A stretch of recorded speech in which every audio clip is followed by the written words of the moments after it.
Welcome to GKGS with Manish sir. आज 24 सितंबर 2022 है और आज के जितने भी महत्वपूर्ण करंट अफेयर होंगे वो हम इस वीडियो में डिस्कस करेंगे। तो आइए शुरू करते हैं आज का पहला प्रश्न। अंतर्राष्ट्रीय सांकेतिक भाषा दिवस कब मनाया जाता है? तो 23 सितंबर को मनाया जाता है। अब इस महीने में और कौन कौन से महत्वपूर्ण दिवस मनाए गए हैं? तो विश्व नारियल दिवस 2 सितंबर, अंतर्राष्ट्रीय चैरिटी दिवस 5 सितंबर, राष्ट्रीय शिक्षक दिवस 5 सितंबर, नीले आसमान के लिए अंतर्राष्ट्रीय स्वच्छ वायु दिवस 7 सितंबर, अंतर्राष्ट्रीय साक्षरता दिवस 8 सितंबर, शिक्षा को हमले से बचाने के लिए अंतर्राष्ट्रीय दिवस 9 सितंबर, विश्व आत्महत्या दिवस 10 सितंबर, राष्ट्रीय वन शहीद दिवस 11 सितंबर, हिंदी दिवस 14 सितंबर, विश्व हिंदी दिवस 10 जनवरी, विश्व लिम्फोमा जागरूकता दिवस 15 सितंबर, अंतर्राष्ट्रीय लोकतंत्र दिवस 15 सितंबर, अभियंता दिवस 15 सितंबर, विश्व ओजोन दिवस 16 सितंबर, विश्व रोग सुरक्षा दिवस 17 सितंबर, विश्व बांस दिवस 18 सितंबर। ठीक है। अंतर्राष्ट्रीय समान वेतन दिवस 18 सितंबर, विश्व गैंडा दिवस 22 सितंबर, अंतर्राष्ट्रीय सांकेतिक भाषा दिवस 23 सितंबर को मनाया गया। कब मनाया गया? तो 23 सितंबर को अंतर्राष्ट्रीय सांकेतिक भाषा दिवस मनाया गया। अब अगला प्रश्न है, हाल ही में किस केंद्र शासित प्रदेश के उपराज्यपाल ने सामुदायिक पुलिस बल की शुरुआत की है? तो सामुदायिक पुलिस बल की शुरुआत जो की गई है वो दिल्ली के द्वारा की गई है। किसके द्वारा की गई है? दिल्ली के द्वारा। और दिल्ली के उपराज्यपाल कौन है? तो दिल्ली के उपराज्यपाल है विनय कुमार सक्सेना और मुख्यमंत्री हैं अरविंद केजरीवाल। अब देखो, उपराज्यपाल विनय कुमार सक्सेना ने प्रधानमंत्री नरेंद्र मोदी के 72वें जन्म दिवस के अवसर पर इंडिया गेट पर आयोजित सेवा दिवस कार्यक्रम में बी केयर पहल का उद्घाटन किया। ठीक है। देखो, यह कार्यक्रम का मुख्य उद्देश्य क्या है? तो दिल्ली पुलिस की विभिन्न योजनाओं के बारे में लोगों को जागरूक कराना है इस कार्यक्रम का मुख्य उद्देश्य। अब दिल्ली भारतीय कृषि अनुसंधान संस्थान जो आपका है ये दिल्ली में है। भारतीय मौसम विज्ञान संस्थान दिल्ली, राष्ट्रीय प्रतिरोधक विज्ञान संस्थान दिल्ली, अखिल भारतीय आयुर्विज्ञान संस्थान दिल्ली में है। ठीक है। भारतीय राष्ट्रीय राजमार्ग प्राधिकरण दिल्ली, केंद्रीय सड़क अनुसंधान संस्थान दिल्ली, केंद्रीय ट्रैक्टर संस्थान दिल्ली और डीआरडीओ अर्थात defence research and development organisation की स्थापना हुई थी 1 जनवरी 1958 को। इसका मोटो है strength origin is in science और मुख्यालय इसका भी दिल्ली में है। ठीक। इसकी चेयरमैन है समीर वेंकटपति कामत। कौन है? समीर वेंकटपति कामत जो है वो डीआरडीओ के चेयरमैन है। अच्छा, इसरो के चेयरमैन कौन है? तो इसका जवाब देना कमेंट बॉक्स में आपको कि इसरो के चेयरमैन कौन है। अब अगला प्रश्न है, हाल ही में भारत के किस राज्य को पहला डुंगोंग संरक्षण रिजर्व मिला है?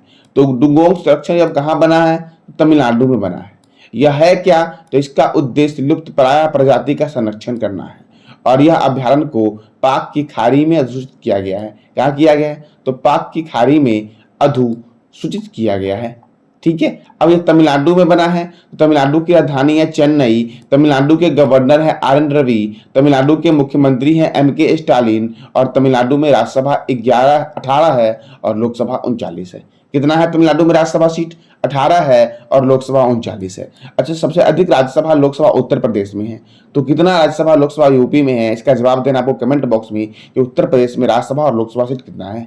ठीक है। सड़क पर रहने वाले जानवरों के लिए पहली एम्बुलेंस सेवा की शुरुआत जो की गई है वो कहाँ की गई है? तो तमिलनाडु में की गई है। ठीक है। अब देखो, छात्रों के लिए पुद्दुमाई पेन योजना शुरू की गई, छात्रवृत्ति योजना है यह। आदिपुरम त्योहार तमिलनाडु में मनाया गया।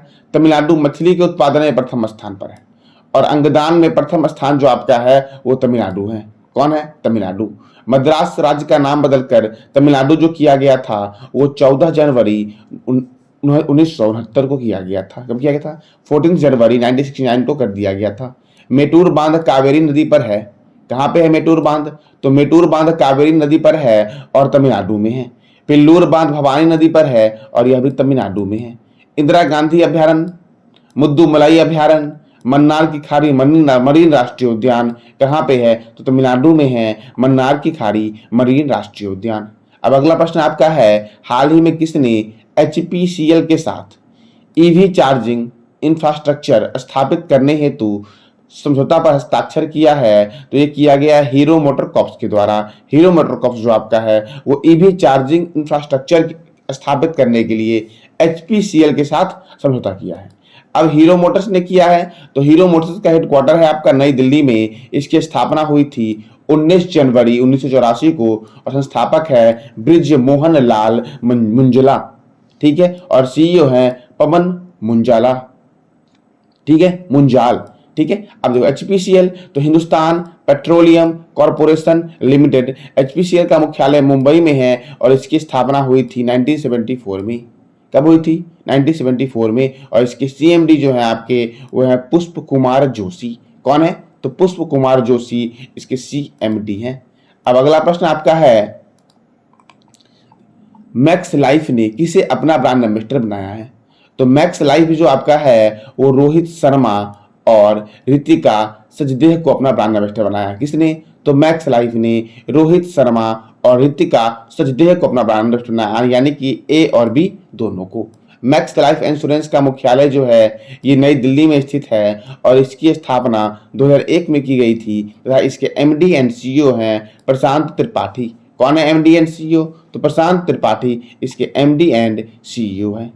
देखो मिंत्रा के ब्रांड एम्बेसडर हैं, मंत्रा के brand ambassador Alia Bhatt, Fino payment bank के ब्रांड एम्बेसडर है पंकज त्रिपाठी, रियलमी के ब्रांड एम्बेसडर है KL राहुल, गुड डॉट के brand ambassador Neeraj Chopra, games 24/7 के ब्रांड एम्बेसडर है Hrithik Roshan, gaming app A23 and Thums Up के ब्रांड एम्बेसडर है शाहरुख खान, एडिडास के ब्रांड एम्बेसडर है टेनिस खिलाड़ी मनिका बत्रा, डाबर रेड पेस्ट के ब्रांड एम्बेसडर है अमिताभ बच्चन और मैंने पिछले दिन बताया था आपको पिंटोला सुपर फूड ब्रांड है पिंटोला।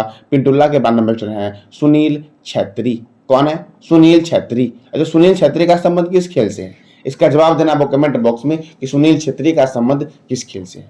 अब अगला प्रश्न आपका है, हाल ही में किस राज्य सरकार ने नवजात बच्चों की मौत को रोकने के लिए पोर्टेबल उपकरण सांस का उपयोग करने का निर्णय लिया है? तो पोर्टेबल उपकरण सांस का उपयोग करने को जो निर्णय लिया है वो है असम। कौन है? असम। यह है क्या पोर्टेबल उपकरण सांस? तो यह नवजात बच्चों की मृत्यु दर को कम करने के लिए एयर प्रेशर मशीन है। अब असम ने लिया है निर्णय। तो असम की राजधानी है दिसपुर, गवर्नर है जगदीश मुखी और मुख्यमंत्री है हेमंत बिस्वा शर्मा।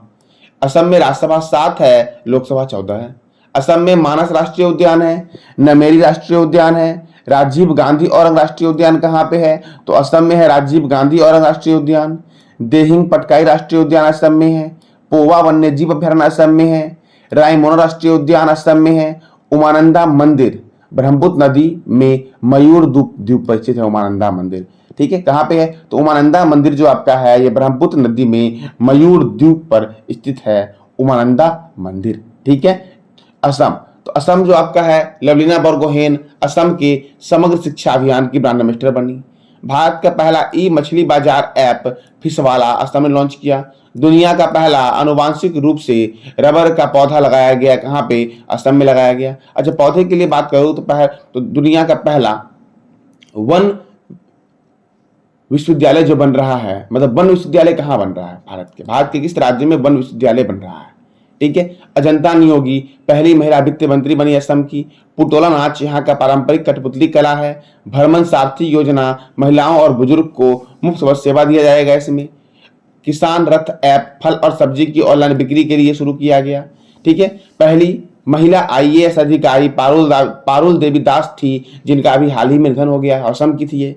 ठीक है, बुनकरों के कल्याण के लिए स्वर्ण वीर नारी योजना की शुरुआत की गई और विद्या रथ ऑन व्हील्स योजना की शुरुआत असम में की गई। कौन सा? तो विद्या रथ स्कूल ऑन व्हील्स परियोजना की शुरुआत असम में की गई।